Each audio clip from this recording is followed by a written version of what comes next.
Happy Sunday, Fresh Fam. I'm Rose, and we are so glad you joined us this morning. Here at Fresh Anointing House of Worship, we are one church with multiple locations. Our mission, to exalt, extend, and empower God's people. You are in for an amazing online experience. Service will begin in just about 30 minutes, but first, we have pre-service. That'll be followed by worship and a powerful on-time word from Pastor Kyle. So go ahead, gather your family around your TV, your computer, your iPhone, and let's get started. Go ahead, share this live stream with your friends and your family. And again, welcome to Fresh Anointing.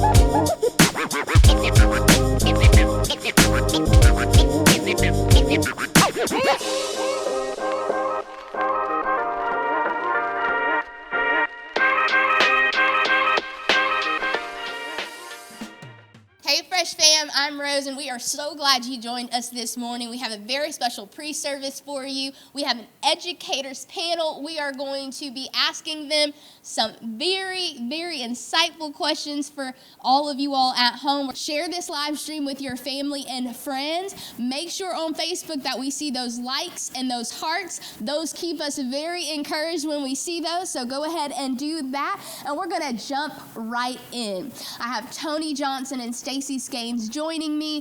Tony, we're going to start with you. Talk about how long you have been in education, and then also what got you into this career path, and then what is your specialty? Okay, well, good morning, everyone. I am Tony Johnson, and I currently serve in the capacity of a reading specialist at my school right here in Montgomery Public Schools. I am currently the reading specialist. I have taught kindergarten for 12 years, and this is like my 5th year as the reading specialist.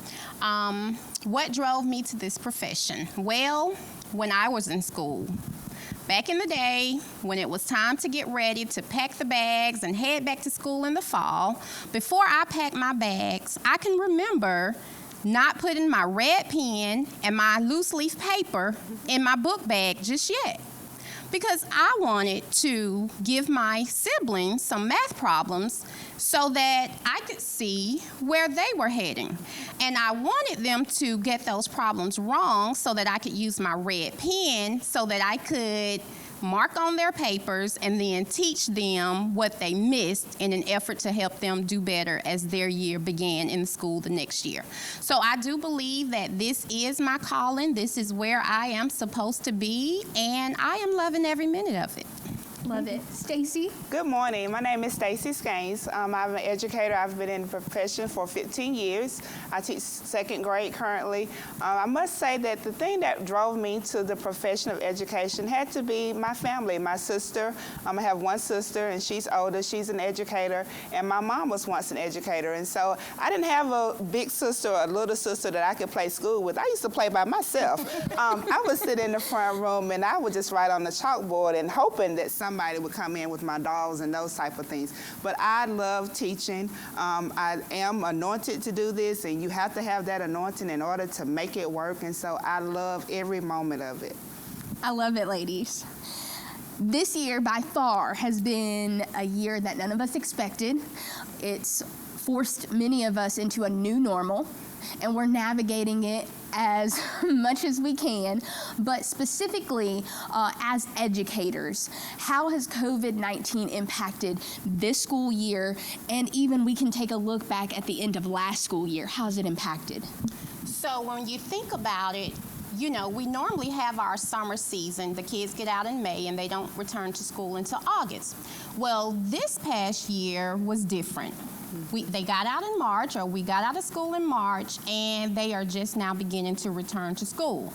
So in addition to the normal summer slide, we're also experiencing the COVID slide, which means that the kids are not performing on grade level as we would like for them to be. And so we're having to go back and do a different types of assessments in order to fill those deficits and get the kids to where they need to be. But that can bring some challenges as it relates to teachers being ready. You know, teachers are now having to be the tech teachers as it relates to planning those Zoom lessons and being proficient with that technology. And unfortunately, the parents are being forced to be teachers, and we do emphasize with the parents because they're not trained teachers, and we do understand that. So I would just say that it's different for all of us, but if we stay positive, then this too shall pass. Yes. To piggyback off that, the impact that as an educator that I've seen a lot of, as Tony said, we're having to go into different things that we've never thought we would have had to do, as well as staying safe while still trying to provide the best education for our students, as well as at home. So it's those things that you have to think about that normally as a teacher you didn't. Like, I never had to worry about hugging my students. I'm a hugger. So now I have to do an elbow. So those things that you never would have thought as an educator that you would have to do, we're really having to think about those things with the COVID-19 and staying safe, and those types of things are definitely a big impact. And even as, you know, you navigate this new normal, what adjustments did you have to make individually? I know you mentioned the hugging, but I'm sure it goes even deeper than that when it comes to adjustments you all had to make during all of this. For me, the adjustment, because I'm in the classroom with students, so before I had 19 at home the first 9 weeks. So one of the things that I've had to do as an educator, I've always done it like equity sticks to pull to make sure that you don't leave anybody out, and you want everybody to feel the same because it's not their fault. And so we want to make sure that the children are not feeling any kind of way. And so as an educator, you have to think about those kind of things, as well as when you're teaching and making sure that you're going back, because they have had a slide. So you're having to dip back a lot more than you normally would, try to push forward to make sure that you get them caught up to where they are. Tony? And I would just say, in my role as the reading specialist, you may see me in the classrooms, rolling up my sleeves, getting down and dirty with the teachers in order to get the students to where they need to be. In the past, I could just walk to those classrooms and interact with the teachers and the kids, but lately it's been through a computer screen that's separating us, which makes it even more difficult because in the lower grades, you know, we need to be able to see the lips moving with the phonics instruction. They need to be able to see our lips, and it's kind of hard to do that. But at the end of the day, we just have to be a rubber band, and we just have to be flexible, and we have to change our mindset so that no one is getting left behind, and every student is receiving that quality instruction that they deserve. And how do you all feel that this pandemic has affected the children, whether it be as they're coming back in person or even as they're virtually learning? How have they been affected? I can say I have one that's on Zoom, and just yesterday he said, "Ms. Gaines, when is this COVID going to be over? I'm ready to come back to school." So it's those little things that they are affected by. Have you heard from your students as far as the shift to, you know, some are in person, some are virtual, but what are their biggest concerns? As a lower grade students, I would say that the biggest concern that the parents are having, if they are virtual, that they know that they should be independent, and when the child is maybe immature still because they missed that part to, like at the end of the year, we always say we're getting you ready for the next grade. Well, they missed it. They missed it getting ready for the next grade, and so they're still home. And so mama's trying to figure out, why can't I get him to do what he's supposed to do? But he missed that. So for me teaching second grade, the first graders, they missed that dose of making sure that you're ready for second grade. And so that's one of the concerns that I'm hearing, that how can I get him to grow up? Well, you just got to let him loose, mama. That's what we want you to do, and they will get it, I promise you. Now, something you just mentioned was the fact that you want to have a routine for your child. When it comes to this movement into virtual learning, what are some tips that parents can kind of implement to create the most ideal, or, I know that nothing will be perfect, but almost a perfect environment for them to learn virtually? I've seen, we've seen headlines where some schools have banned pajamas, things as simple as that. But what are some tips and maybe a step-by-step, routine that parents can take in order to create that perfect environment for virtual learning? I'll start. The first thing that I always do when we started the virtual, of course, you go and do your research. And some of the first tip that was the biggest for me is to create a learning environment for your students. That means they have a quiet space to work, no TV in the background, no little sister or brother to bother them. You have a place set up where they have all their books, just as in the desk in the classroom. Everybody's things are right there at their fingertips. That way they don't have to go to their bedroom to look for a pencil or those type of things. So you have all your material ready for that day. You do have some type of appropriate, we don't make them wear uniform shirts, but we do ask that they have no blankets, because when you first started, you have those things that you have to work out the kinks. So you have no blankets, no teddy bear, those type of things, because you have to remember that your classmates can see you. And so we want to make sure that they make the best environment conducive for students to see, and those type of things. So you want to make sure that you're in a place where you have everything you need right there at your fingertips. That is the biggest thing, to have everything that they need for that day at hand reach. And I would just add to that, and I would just go back to the very first thing that I think I mentioned earlier, as it relates to devising a schedule. Believe it or not, kids like structure. And a schedule will let that child know what he or she is supposed to do from when I first get up until the end of school. So that may look like you're writing from 7 to 7:15. I'm going to get up and take my shower. I'm going to brush my teeth, just as if I was going to this classroom. And then I may eat breakfast from 7:15 to 7:30 so that I'm not eating during virtual live lessons. And then from there, I'm at my quiet spot, no distractions in my background. I'm ready to learn. I'm in my listening and learning position, and I am ready to learn. I'm sitting at my kitchen table, if that's my quiet spot. I'm not lying in my bed. And just making sure that the kids know exactly what they are supposed to do, just as they would in the classroom. And it got to the point where, or sometimes, the child is at home learning. I may not be called mommy. I might be Mrs. Johnson. You're at school. Your teacher is Mrs. So-and-so, and since you're at home learning, I'm Mrs. Johnson from the hours from 7 to 3. Because when they do transfer back into that classroom, that brick and mortar building, we don't want to have to go back and retrain from the beginning. We want everything to just fall in place and keep going as if nothing even happened. What are some other ways that parents can assist in the transition? They can assist by letting the child do exactly what the teacher has asked them to do. So that means assisting by stepping back, because sometimes we could be, as parents, we could be too in the way, if I can say, and the students will be dependent on the parent to be there, when normally as a child in the classroom, teachers know what they're capable of doing, and we'll push them a little harder than parents will. So it's kind of like to assist, just kind of step back and watch and see, and then assist when needed.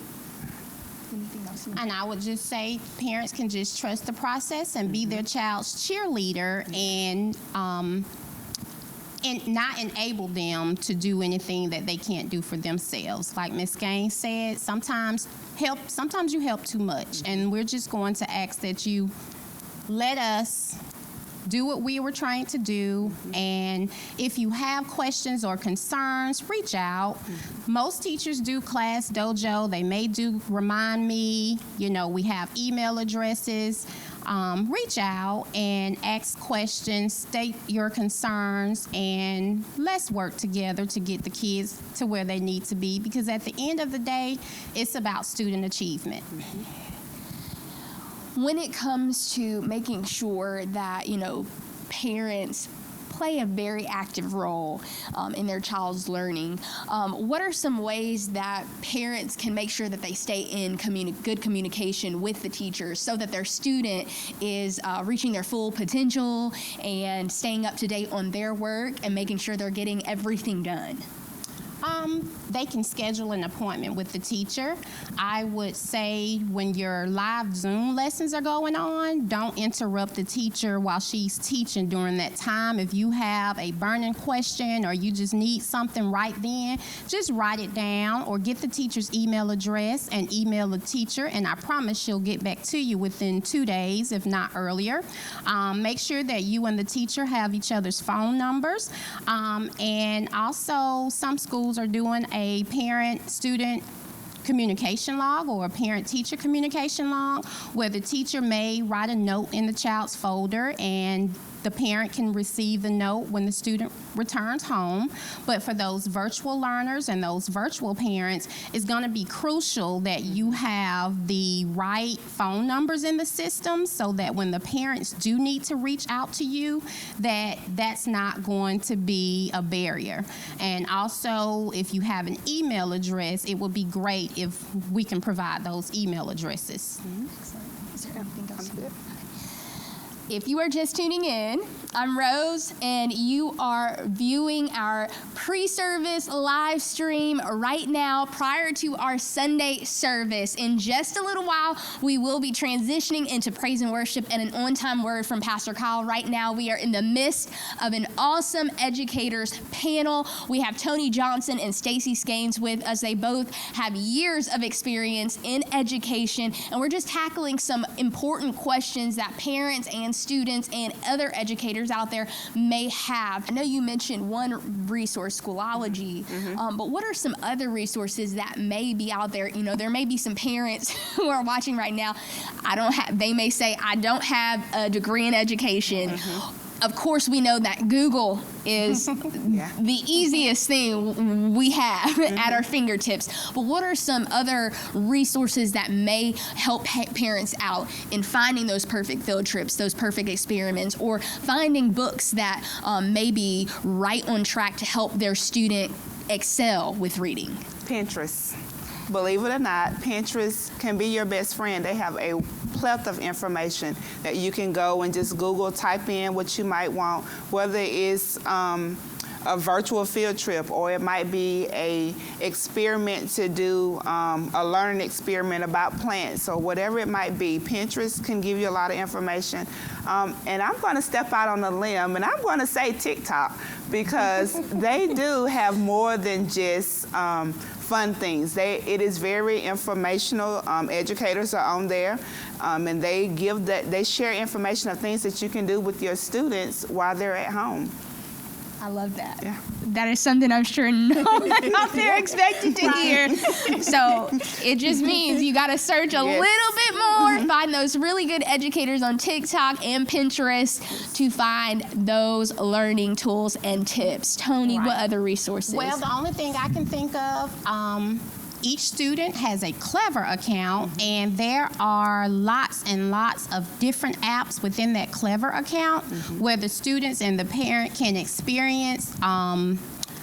We have Freckles Math, we have Freckles Reading. Some teachers have added Starfall.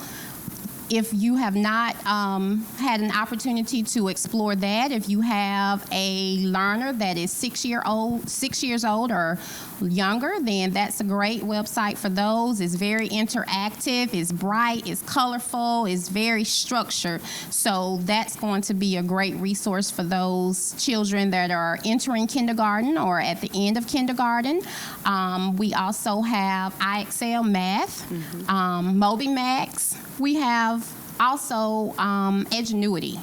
Edgenuity is going to be that resource that you would want to use if you are interested in getting your students or keeping your students ahead of the game, because sometimes there are assignments that the students can do that's going to help them maybe fulfill an area that they are not strong in.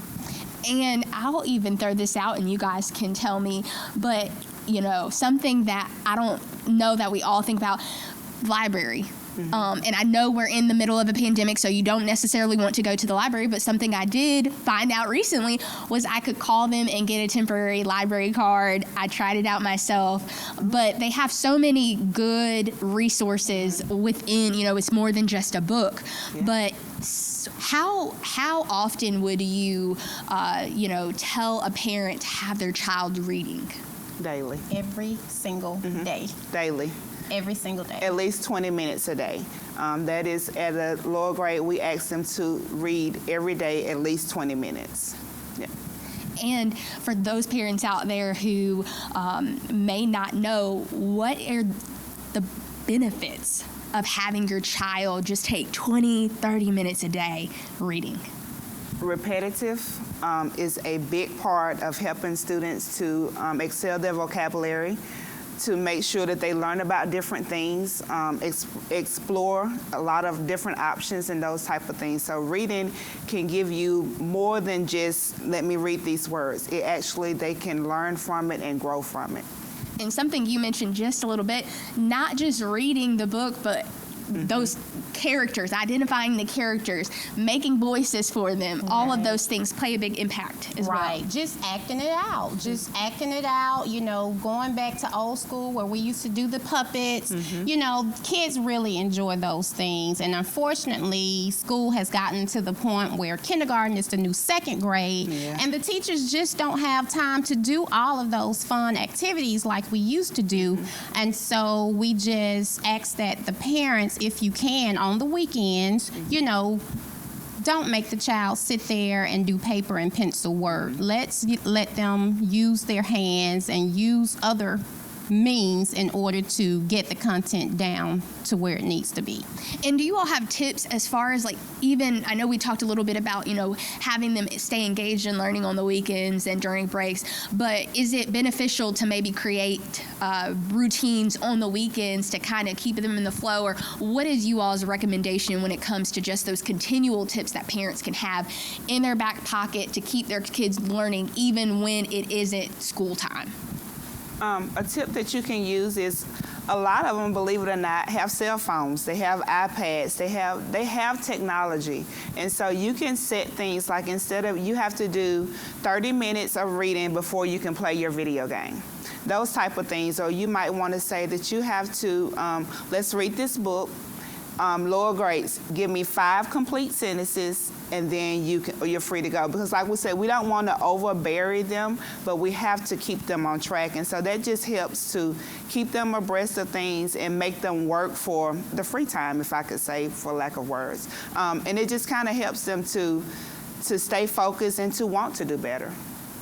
Right. And just, make it an incentive. On the weekend, we're going to do an hour of reading during this time, and we could break it up into 2 30-minute sessions, and we could do an hour of math later on in the afternoon, and reward your kids. Take them to McDonald's, take them to the park and ride their bikes if that's what they want to do. Just make sure that they are taking care of the business as it relates to not falling behind in school. And I know that parents have had to take a very, very different role this school year. How important is parental involvement in a child's learning? Very important, Rose. I think of it as a stool, a 3-legged stool. You have the parent, you have the teacher, and you have the child. If either one of those legs on that stool falls, then the whole foundation is going to shatter, and it's not going to be worth anything. So we need the parents, we need the teachers, and we need the children working together in order for the students to be successful. So the parents, you are our best friends, especially in this time. I would ask that you not look at us as if we are higher than you or better than you. We are on the same level as you are. We do not have all of the knowledge, but if you pose a question, we promise to get back with you. And I think it's safe to say that I will get back with you instead of saying something or misspeaking and not giving you the correct information. anything you want to add? No, I just think that we as educators and parents, we just have to stay on a same line of communication. That is very key, that you communicate with your child's teacher as well as the educators we communicate as well. So, and to relate to your student that I will be talking with your teacher, and so we're going to make sure that we're all staying accountable, and that's the big key.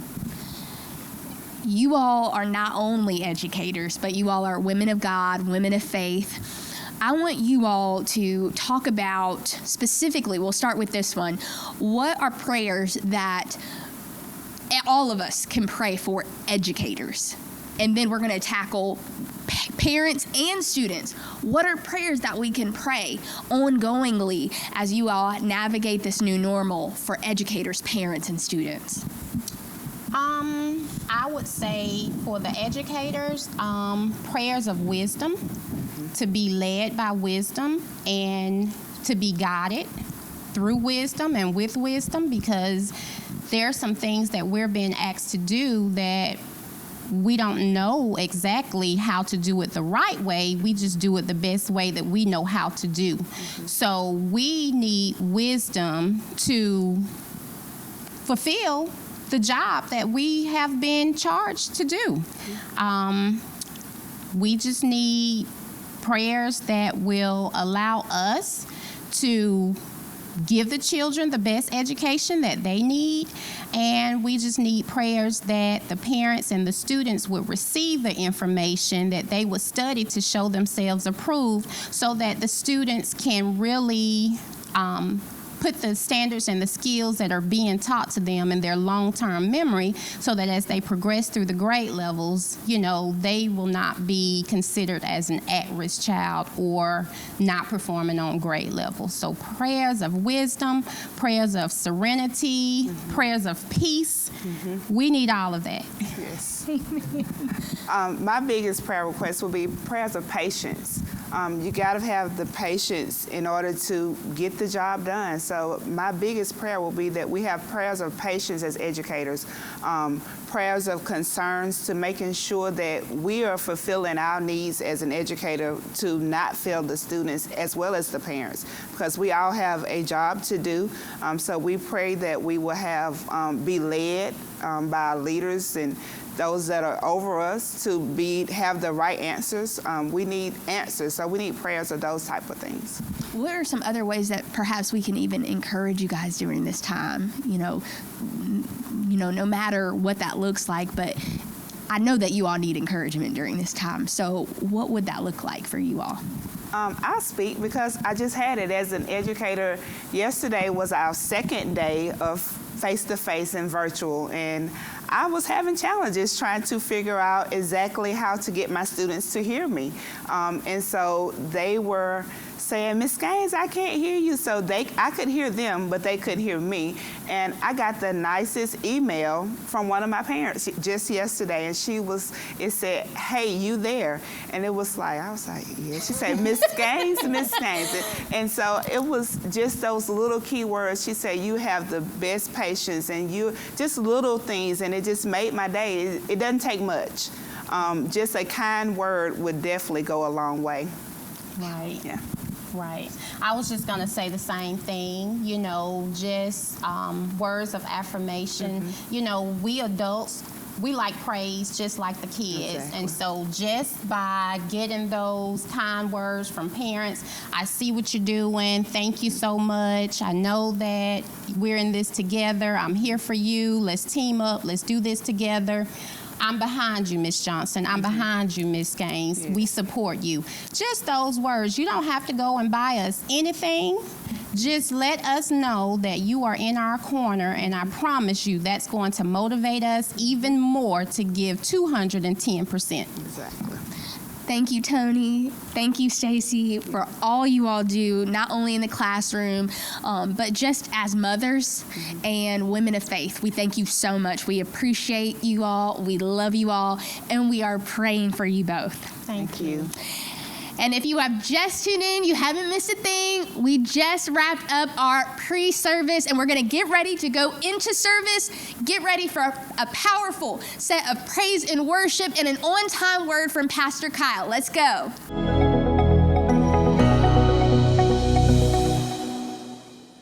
Hey, I'm Kyle Searcy. Have you ever thought about writing a book? Well, I've got something for you. I just wrote a book. My 18th book is on how to write a book. You need to get a copy of this book. It's very simple, it's practical. It shows you how to, it takes the mystery away from it. This will be a great blessing to you. Click the link on your screen and get a copy today of How to Write a Book. It will bless you.